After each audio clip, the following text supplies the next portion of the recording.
Bismillahirrahmanirrahim. Bersambung lagi daripada video-video yang lalu. Pada masa zaman Rasulullah dulu,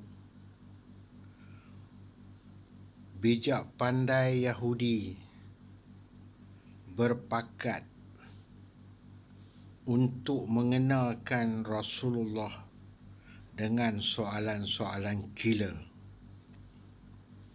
Banyak soalan yang sebelum itu mereka dah tanya. Semuanya Rasulullah dapat menjawabnya. Mereka masih tak puas hati. Mereka berpakat bersama-sama Yahudi-Yahudi yang bijak pandai. Mereka telah kumpulkan 10 soalan gila.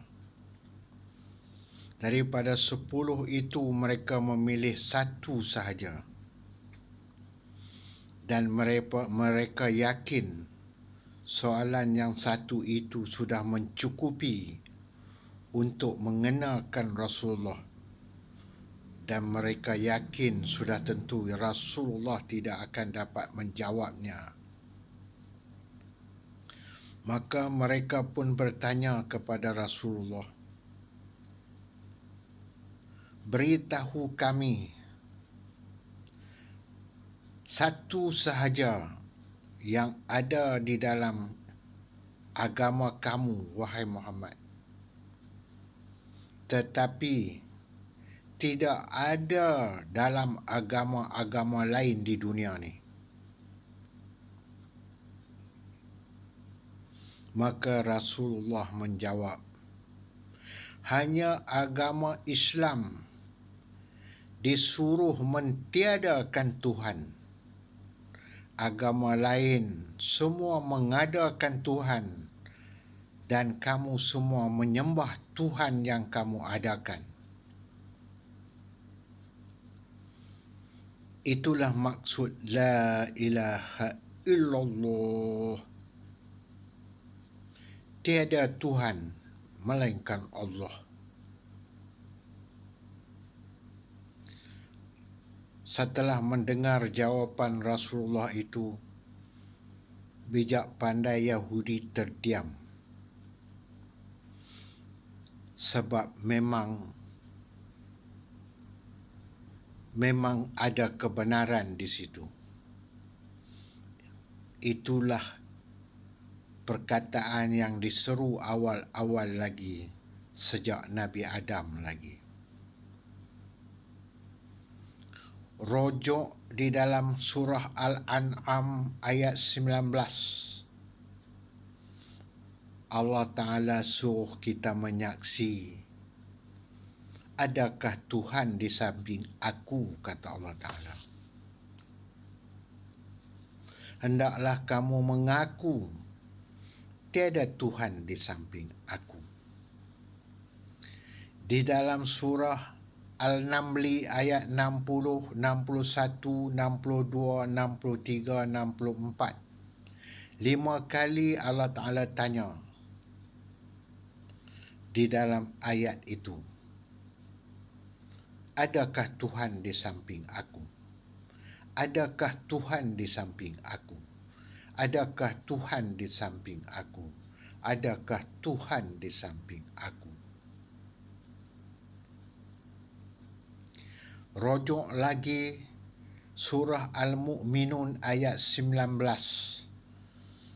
Allah Ta'ala tanya lagi, adakah Tuhan di samping aku?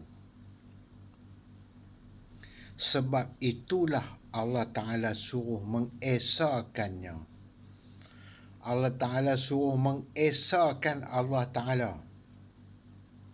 Bagaimana cara nak mengesahkan Allah Ta'ala? Mesti memahami 2 kalimah syahadah.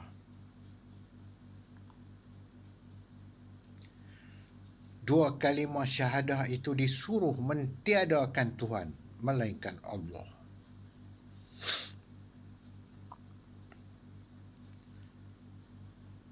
Tuhan bukan Allah, Allah bukan Tuhan. Rujuk balik ayat-ayat yang saya nyatakan tadi. Nak faham macam mana? Setiap yang ada kuasa, namanya Tuhan. Contoh, Fir'aun menggelar dirinya Tuhan kerana dia berkuasa pada ketika itu. Namrud menggelar dirinya Tuhan kerana dia berkuasa pada masa itu. Kita ada tak kuasa pada diri kita?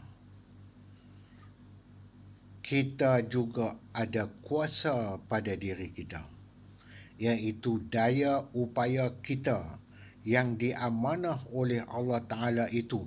Itulah kuasa yang ada pada diri kita, yang membolehkan kita buat itu, buat ini.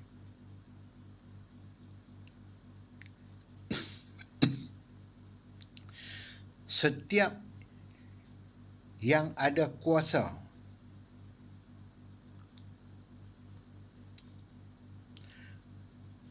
kalau kita tidak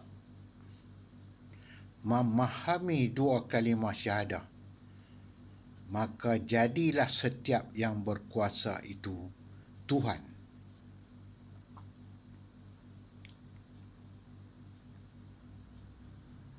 Kalau kita percaya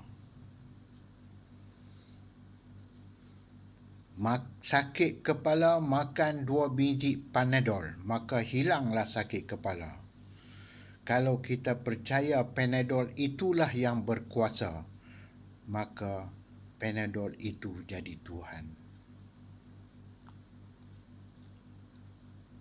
Tuhan ialah apa sahaja yang kita percaya ada kuasa padanya.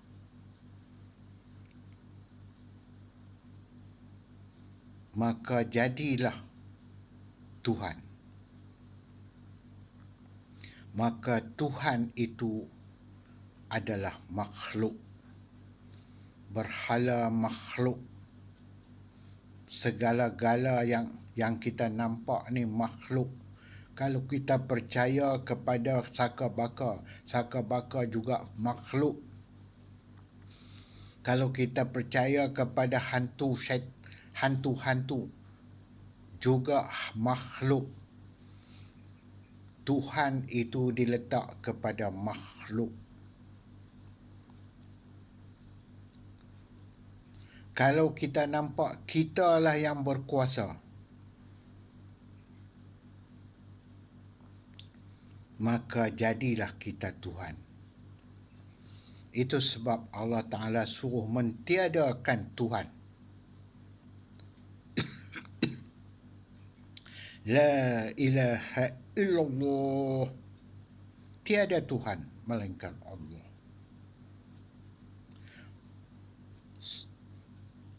Maka yang maha berkuasa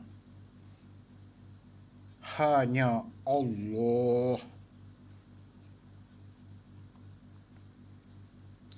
Allah bukan makhluk. Allah ialah Allah. Kalau kita nampak kita berkuasa,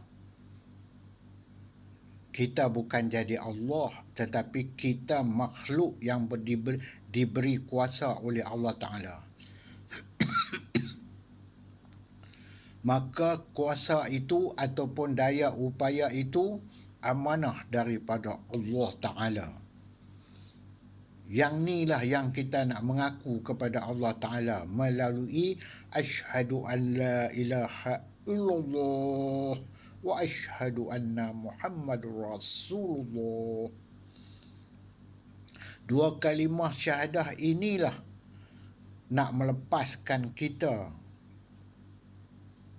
daripada syirik kepada Allah Ta'ala kerana adanya kuasa kepada diri kita.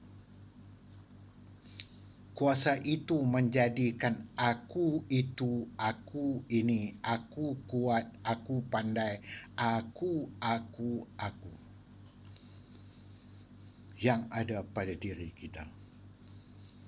Kalau kita tak mengaku kepada Allah Ta'ala melalui dua kalimah syahadah, maka jadilah daya upaya itu Tuhan kepada diri kita. Daya upaya itulah menjadikan nafsu kepada diri kita. Rojok Al-Furqan 43-44, Al-Jathiyah 23.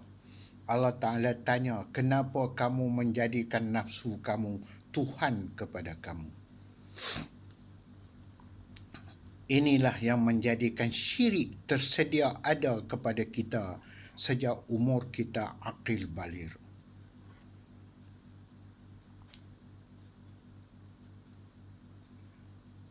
Setelah kita nampak daya upaya yang diamanahkan kepada kita itu menjadi Tuhan kepada diri kita, dan kita lihat di luar daripada diri kita, segala-gala yang berkuasa di luar sana pun, kalau kita tidak faham, tidak menafikan kuasa-kuasa di luar sana, termasuk kuasa yang ada pada kita, kita tidak menafikan melalui dua kalimah syahadah, tidak menolak itu bukan Tuhan. Kita tolak bukan Tuhan, bukan Tuhan. Tidak ada Tuhan melainkan Allah. Maka kuasa yang ada pada diri kita, maka kuasa yang ada di luar daripada diri kita yang kita nampak, semuanya melainkan Allah, illallah. Maka itulah Allah Ta'ala suruh menolak, dan dia tanya, adakah Tuhan di samping aku? Selepas dia tanya, dia suruh kita mengaku melalui dua kalimah syahadah. Itu sebablah syarat untuk nak faham dua kalimah syahadah, nafi dan isbat. Nafi segala kuasa-kuasa yang ada. Kuasa-kuasa itu menjadi Tuhan. Kita tolak Tuhan-Tuhan itu. Termasuk kuasa pada diri kita yang menjadi Tuhan. Kita nafi, kita tolak, kita mentiadakan, melainkan Allah, illallah. Barulah dikatakan kita telah mengesahkan Allah Ta'ala. Macam mana hasilnya? Hasilnya ialah siapakah yang berkuasa menjadikan segala-galanya, memiliki segala-galanya di dunia ini? Jawabnya Allah. Bukan kita jawab Tuhan. Kalau kita jawab Tuhan, bermaksud kita belum mengesahkan Allah Ta'ala. Qul huwallahu ahad. Kalau setakat kita baca Qul huwallahu ahad, tapi kita belum mengesahkan Allah Ta'ala melalui dua kalimah syahadah, maka kita belum mengesahkan Allah Ta'ala. Banyak lagi ayat-ayat di dalam Al-Quran, Allah Ta'ala suruh mengesahkan Allah Ta'ala. Bukan mengesahkan Allah Ta'ala dengan hanya kata-kata. Dia ada kerja buat dia. Kerja buat dia melalui asyhadu an la ilaha illallah wa asyhadu